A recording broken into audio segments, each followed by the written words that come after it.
Your big brother needs it more than you, my mother said, not even looking up from the bank documents spread across our kitchen table in Phoenix, Arizona. Daniela, you're smart enough to figure something else out. I stood there, frozen, staring at the papers that should have been mine. The Brightstone Academic Excellence Scholarship, $200,000 that I had earned through 4 years of relentless studying, perfect grades, and countless sleepless nights. The scholarship that was supposed to change my life. My name is Daniela Hayes, and I'm 19 years old. For as long as I can remember, I've been the invisible child in my family. While my older brother Austin got praise for mediocre grades and half-hearted efforts, I pushed myself to excel in everything. I graduated valedictorian, scored in the 99th percentile on standardized tests, and spent my weekends volunteering at the local animal shelter instead of partying like other teenagers. All of it was for this moment, the moment I would finally prove that I deserved recognition, that I was worth investing in. But as I watched my father, Gregory, slide the scholarship acceptance letter toward Austin, I realized that no amount of achievement would ever be enough in their eyes.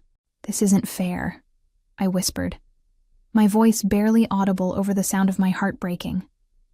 "I earned this. I worked for 4 years." "Life isn't fair, sweetheart," my father interrupted, his tone dismissive. "Austin's already been accepted to Colorado State University. The timing is perfect. You can apply for financial aid like everyone else." Austin, 21 and sitting smugly at the table, finally spoke up. "Thanks, Mom and Dad. I promise I'll make the most of this opportunity." His voice carried a note of false gratitude that made my stomach turn. He hadn't opened a textbook voluntarily since middle school, yet here he was, about to benefit from my years of sacrifice. I looked around our modest living room, taking in the faded furniture and the stack of unpaid bills on the counter. My parents had always struggled financially, working multiple jobs just to keep us afloat. I understood their desperation, but I couldn't understand their logic. How could giving my scholarship to Austin possibly make sense when I was the one who had proven my academic worth? "You don't understand," I said, trying to keep my voice steady. "This scholarship was awarded specifically to me. You can't just transfer it to Austin."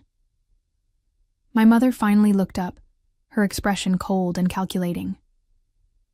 "Actually, we can. Your father and I are still your legal guardians until you turn 21. We've already contacted the scholarship committee and explained that you've decided to take a gap year to help support the family. They've agreed to transfer the funds to Austin since he's also a qualified applicant from the same household." The room seemed to spin around me as the full scope of their betrayal became clear. Growing up in our small Phoenix home, I had always known that Austin was the favorite. It wasn't just the way my parents lit up when he walked into a room, or how they excused his failures while scrutinizing my every move. It was the fundamental difference in how they saw our futures. When Austin failed his sophomore year of high school, my parents hired an expensive tutor and made excuses to his teachers. When I struggled with advanced calculus during my junior year, they told me to figure it out myself because smart kids don't need help. When Austin got arrested for underage drinking at 17, they blamed his friends and grounded me for not being a better influence on your brother. When I won the regional science fair that same year, they skipped the ceremony because Austin had a basketball game. I learned early that love in our house was conditional and scarce, so I stopped asking for it and started earning it through achievements. I thought that if I could just be perfect enough, smart enough, successful enough, they would finally see my worth. The Brightstone Academic Excellence Scholarship had been my holy grail. It was awarded annually to one outstanding student in Arizona who demonstrated not only academic excellence, but also community leadership and financial need. I had spent months crafting my application, writing and rewriting my personal essays, gathering recommendation letters from teachers who actually believed in me. When the acceptance letter arrived 3 weeks ago, I had felt a rush of pure joy unlike anything I'd ever experienced. Finally, I had something that was mine alone. Something that proved my worth in a way that couldn't be dismissed or overlooked. I should have known it was too good to last. How long have you been planning this? I asked, my voice hollow with disbelief. My father shuffled the papers uncomfortably. We only decided after Austin got his acceptance letter from Colorado State. He needs the scholarship to attend, Daniela. You're young. You have time to figure out other options. Other options? I laughed bitterly. Do you have any idea what I sacrificed for this? While Austin was out partying and failing classes, I was studying every single night. While he was sleeping in on weekends, I was volunteering and building my resume. This scholarship isn't just money. It's validation that all of that meant something.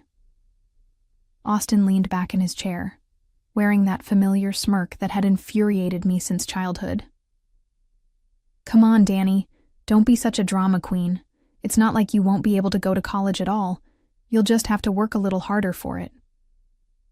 The casual cruelty in his words hit me like a physical blow. This was the brother I had defended countless times, the person I had covered for when he stumbled home drunk, the family member I had tutored through his senior year of high school when he was failing 3 classes. But as I stood there, watching them divide up my future like it was a pizza, something cold and calculating settled in my chest. They thought they knew me. Thought I was the quiet, compliant daughter who would accept whatever scraps they threw my way. They were about to learn exactly how wrong they were. That night, I sat in my bedroom staring at my laptop screen, the scholarship committee's contact information glowing in front of me. My parents thought they had covered all their bases, but they had made one crucial mistake. They had underestimated me. I picked up my phone and dialed the scholarship office. Brightstone Foundation. This is Patricia speaking. Hello, this is Daniela Hayes. I'm calling about my scholarship award. Oh yes, Daniela. Congratulations again. Though I have to say, we were surprised to receive the call from your parents about the transfer. It's quite unusual. My heart began to race. Actually, that's why I'm calling. I never authorized any transfer, and I'm not taking a gap year. My parents acted without my knowledge or consent. There was a long pause. I see. That's concerning. The transfer documents did seem somewhat irregular. Your parents claimed you were unable to call yourself due to a family emergency. What documents did they submit? They provided what appeared to be a signed letter from you requesting the transfer, along with your social security number and other personal information. But now that you mention it, the signature looked different from your original application. My hands began to shake as the full scope of their deception became clear. They hadn't just stolen my scholarship. They had committed fraud. Patricia, I need you to know that I never signed anything. My parents forged my signature and used my personal information without permission. This is identity theft. Oh my. This is a very serious situation, Daniela. We'll need to put an immediate hold on any fund transfers while we investigate. Can you come in tomorrow morning to file a formal complaint? Absolutely. After hanging up, I sat in the darkness of my room, my mind racing. My parents had committed multiple federal crimes: mail fraud, identity theft, and forgery. Part of me felt sick at the thought of what I was about to do, but a larger part felt a cold sense of justice settling over me. I opened my laptop and began documenting everything. I took photos of every document they had left on the kitchen table, including handwritten notes in my mother's handwriting that outlined their plan. I recorded voice memos detailing every conversation we'd had about the scholarship, including dates and specific quotes. Then I did something that would have been unthinkable to me just hours earlier. I researched the penalties for mail fraud and identity theft. What I found made my blood run cold and my resolve strengthen simultaneously. My parents were looking at potential federal charges that could result in years in prison and hundreds of thousands of dollars in fines. They had gambled with my future, thinking I was too weak or too loyal to fight back. But as I saved the last document to my secure folder and prepared for what would come next, I realized they had awakened something in me that I didn't even know existed. They wanted to steal my future? Fine. I was about to show them exactly what the cost of that decision would be. The next morning, I sat across from Patricia Williams, the Brightstone Foundation's director, in her pristine office overlooking downtown Phoenix. She was a woman in her 50s, with kind eyes that had grown increasingly concerned as I explained the situation. "I've reviewed all the documentation your parents submitted," she said, spreading the papers across her desk. "And you're absolutely right. This is clearly fraudulent. The signature doesn't match, and several details in the supposed letter from you contradict information in your original application." I leaned forward, my voice steady despite the earthquake happening in my chest. "What happens now?" "Well, we're immediately freezing any transfer of funds. But Daniela, this goes beyond our foundation. Your parents have committed serious federal crimes. I'm obligated to report this to the authorities." "I understand." Patricia studied my face carefully. "Are you prepared for what that means? Once we involve law enforcement, there's no going back. Your parents could face criminal charges." I thought about Austin's smug face the night before, about my mother's cold dismissal of my 4 years of sacrifice, about my father's casual cruelty in stealing my future. They made their choice when they decided to commit fraud. I'm just making sure there are consequences. 2 hours later, I walked out of the FBI's Phoenix field office after filing a formal complaint for mail fraud, identity theft, and wire fraud. Special Agent Jennifer Torres had taken my statement and seemed particularly interested in the handwritten notes my mother had left behind, notes that clearly outlined their premeditated plan to steal my scholarship. "Cases like this are taken very seriously," Agent Torres had told me. "The fact that they used your social security number and forged your signature elevates this to federal crimes. We'll be in touch within the next few days." When I returned home that afternoon, I found my parents and Austin celebrating in the living room. There were balloons and a cake that read, "Congratulations, Austin," in blue frosting. "There's our girl," my father called out cheerfully. "Come celebrate your brother's good fortune." I stood in the doorway, watching them laugh and enjoy their stolen victory. They had no idea that at that very moment, federal agents were reviewing security footage from the post office where they had mailed the fraudulent documents. "How was your day, sweetheart?" my mother asked, cutting another slice of cake. "Educational," I replied, accepting the plate she offered. "I learned a lot about federal fraud statutes and identity theft penalties." Austin laughed, completely missing the warning in my tone. "God, Danny, you're such a nerd. Even when you're upset, you're reading legal stuff?" "Something like that." My father raised his coffee mug in a mock toast. To Austin's bright future at Colorado State, I raised my own glass of water. "To consequences," I said quietly. They all laughed, thinking I was making some philosophical joke about growing up. If only they knew. That evening, I received a call from Patricia at the foundation. "Daniela, I have some news. The FBI moved quickly on your case. Apparently, your parents left quite a paper trail. They've scheduled arrests for early next week." "Arrests?" Even though I had expected this, hearing it out loud made my heart race. "Yes. Mail fraud and identity theft are serious federal offenses. Given the amount of money involved and the premeditated nature of the fraud, they're not taking this lightly. I wanted to give you a heads up so you can prepare yourself." After hanging up, I sat in my room listening to the sounds of my family watching television downstairs. Austin was laughing at some comedy show, while my parents discussed his upcoming move to Colorado. They were so confident in their victory, so certain that they had successfully stolen my future and gotten away with it. In 3 days, everything they thought they knew about their quiet, compliant daughter would be shattered. In 3 days, they would learn that stealing from someone who had spent 4 years studying the law was a catastrophic mistake. I opened my laptop and began drafting my college application to Stanford University, the school I had dreamed of attending since I was 14, the school that was now financially possible thanks to the scholarship my parents would never touch. Monday morning arrived with deceptive normalcy. My parents left for work at their usual times. My father to his job at Northrise Apparel, my mother to her position at Graymore Optics. Austin slept until noon, as was his custom, then spent the afternoon playing video games and texting his girlfriend about their upcoming college adventure. I went about my routine with careful precision, attending my part-time job at the local bookstore and picking up groceries for dinner. To anyone watching, I was the same dutiful daughter I had always been.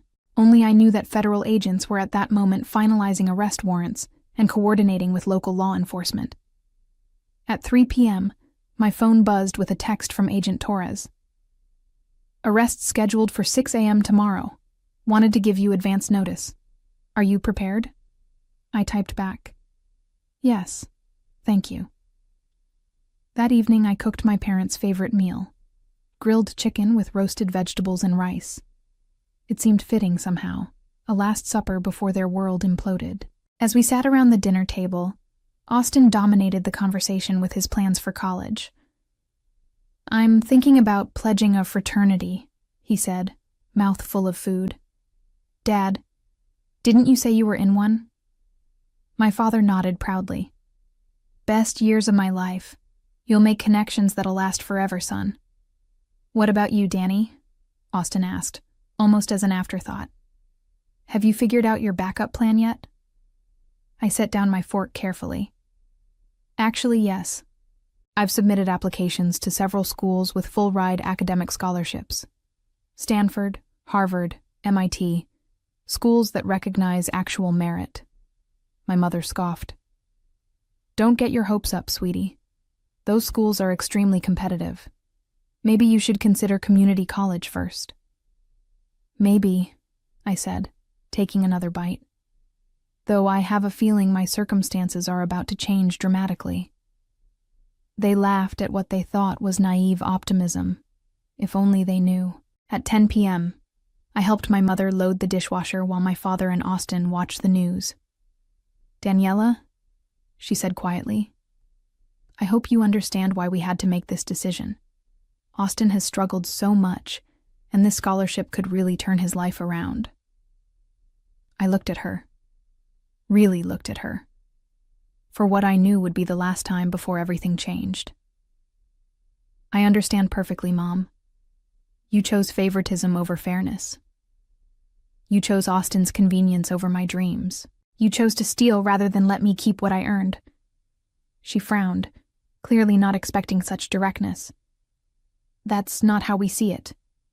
"I know. That's the problem." By 11 p.m., the house was quiet. I lay in bed, staring at the ceiling, knowing that in 7 hours, my family's life would explode. Part of me felt guilty, but a larger part felt a cold satisfaction. They had taught me that actions have consequences. Tomorrow they would learn that lesson themselves. I woke at 5:45 a.m. to the sound of car doors slamming outside. Through my bedroom window, I could see black SUVs parked in front of our house. My heart hammered as I heard heavy footsteps on our front porch. Then came the knock. Not a polite knock. A loud, authoritative pounding that echoed through the house like thunder. "Federal agents, open up!" I heard my parents' bedroom door fly open, heard my father's confused voice. "What the hell?" "FBI, we have warrants for the arrest of Gregory Hayes and Margaret Hayes." Austin's door slammed open. "What's going on?" he shouted. I got dressed quickly and opened my bedroom door just as my father reached the front door in his bathrobe. Through the peephole, he could see multiple agents in tactical gear. "This has to be a mistake," he whispered to my mother, who stood behind him clutching her robe. But as he opened the door and saw the arrest warrants, as the agents began reading him his rights, as my mother started screaming and Austin stood frozen in shock, I knew there was no mistake. Justice, it turned out, was incredibly punctual.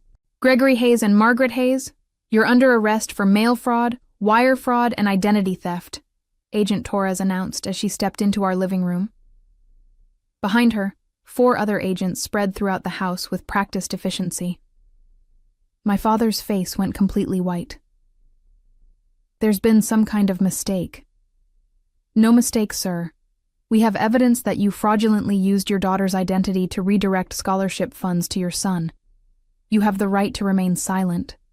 As Agent Torres continued reading their rights, I watched my parents' world crumble in real time. My mother collapsed onto the couch, sobbing hysterically, while my father stood frozen in disbelief. Austin ran down the stairs in his pajamas, his hair wild with sleep. "What's happening? Who are these people?" "Austin Hayes?" Agent Torres turned to him. "You're not under arrest, but we'll need to speak with you about your knowledge of the scholarship fraud." "Fraud?" Austin's voice cracked. "What fraud?" I stepped forward from the hallway where I had been watching. "The fraud our parents committed when they stole my scholarship and gave it to you." Every head in the room turned toward me. My parents' expression shifted from confusion to horror as they realized what had happened. "Daniela," my mother whispered, "what did you do?" "I reported crimes to the authorities," I said calmly. "Identity theft, mail fraud, wire fraud, all federal offenses." My father's face twisted with rage. "You called the FBI on your own family?" "You stole my future from your own daughter," I replied, my voice steady as steel. "I simply made sure there were consequences." Agent Torres stepped between us. "Mr. Hayes, Mrs. Hayes, we need you to come with us now." As they led my parents away in handcuffs, I heard my mother screaming, "How could you do this to us? We're your family." I followed them outside, where neighbors had gathered on their lawns to watch the spectacle. News vans were already arriving. Apparently, federal fraud arrests in quiet Phoenix neighborhoods were newsworthy. "Daniela Hayes?" A reporter thrust a microphone toward me. "Can you comment on your parents' arrest?" I looked directly into the camera. Merit should be rewarded, not stolen. Actions have consequences. That's all. Austin grabbed my arm as I turned to go back inside. "Danny, you have to fix this. They're our parents." I pulled free of his grip. They stopped being my parents the moment they decided to steal from me. And Austin, the scholarship committee has been notified that the funds were obtained fraudulently. Colorado State will be informed that your full-ride scholarship is invalid. His face went pale. But I already quit my job. I already signed the housing contract. What am I supposed to do?" "Figure it out," I said, echoing the words our parents had thrown at me just days earlier. "You're smart enough, right?" As I walked back into the house, my phone was already ringing. Patricia from the Brightstone Foundation. "Daniela, I'm watching the news coverage. Are you all right?" "I'm perfect," I said, and for the first time in years, I meant it. "When will my scholarship funds be available?" "Immediately." "And Daniela?" "Stanford University called this morning. When they heard about your situation, they offered you a full academic scholarship with a personal endorsement from the dean. It seems your story has inspired a lot of people." I sank onto the couch, overwhelmed by the sudden shift in my fortunes. In the space of 1 week, I had gone from having my dreams stolen to having opportunities beyond my wildest imagination. Through the window, I could see Austin sitting on the front steps, his head in his hands, finally understanding that his free ride was over. My parents were gone, facing years in federal prison. And me? I was finally free to become everything I had always known I could be. The trial took place 6 months later in the federal district court in Phoenix. I sat in the front row of the gallery, watching as my parents were led into the courtroom in orange jumpsuits. They had aged dramatically during their time in federal custody.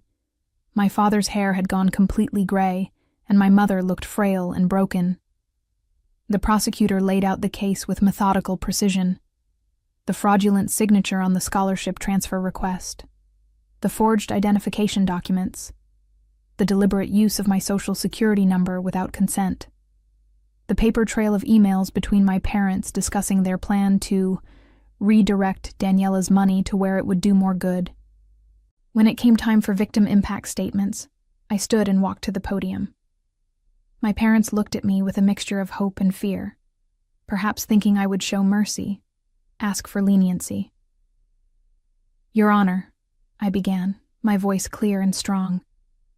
"For 19 years, I believed that hard work and dedication would be rewarded in my family. I believed that earning the highest scholarship in the state through 4 years of sacrifice meant something. Instead, I learned that in my parents' eyes, my achievements were just resources to be redistributed to my brother. I looked directly at them. They didn't just steal money. They stole my trust, my faith in family, and nearly stole my future. Federal crimes deserve federal consequences. The judge nodded gravely. Thank you, Miss Hayes.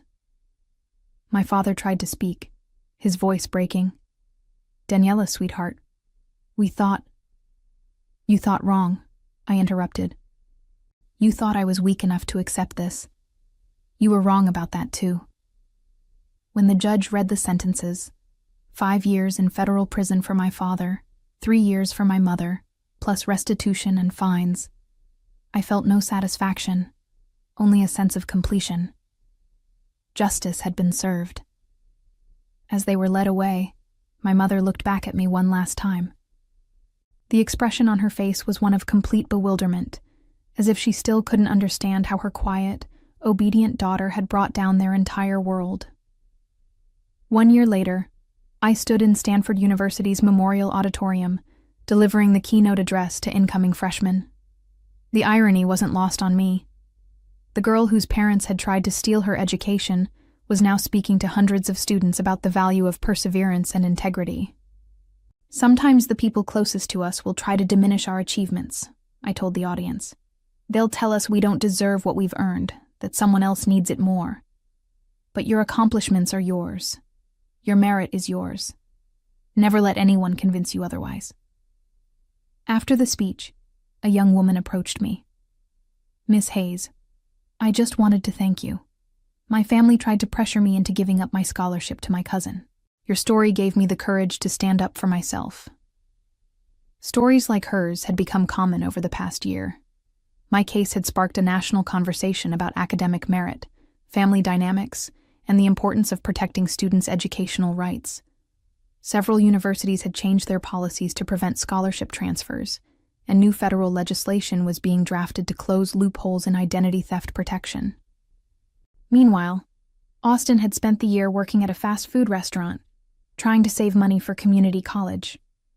He had reached out several times, asking if I could help him or put in a good word somewhere. I had politely declined each time. Some consequences I had learned were educational in themselves. As for my parents, they had tried to contact me through letters from prison. I had returned each one unopened. They had made their choice when they chose to steal from me. I had made mine when I chose to fight back. Standing on that Stanford stage, looking out at hundreds of bright young faces, I realized that sometimes the greatest gift you can give someone is the chance to face the consequences of their actions. And sometimes, the greatest gift you can give yourself is the courage to demand justice. My parents served their full sentences in federal prison, emerging to find their reputations destroyed and their financial lives in ruins. The fraud conviction made them unemployable in their previous careers, and they were forced to declare bankruptcy to pay the restitution and legal fees. My father took a job as a night security guard, while my mother cleaned offices, both earning a fraction of their former salaries. Austin never made it to college, spending years working minimum wage jobs and struggling with the reality that his free ride had cost his family everything. The three of them rented a small apartment across town, their relationship fractured by blame and resentment over the choices that had led to their downfall. As I walked across the Stanford graduation stage 4 years later, diploma in hand, an acceptance letter to Harvard Law School in my bag, I reflected on the journey that had brought me here. The quiet, obedient daughter they had tried to silence had found her voice through seeking justice. Sometimes the people who try to steal your future end up giving you the strength to build something even better than you originally dreamed.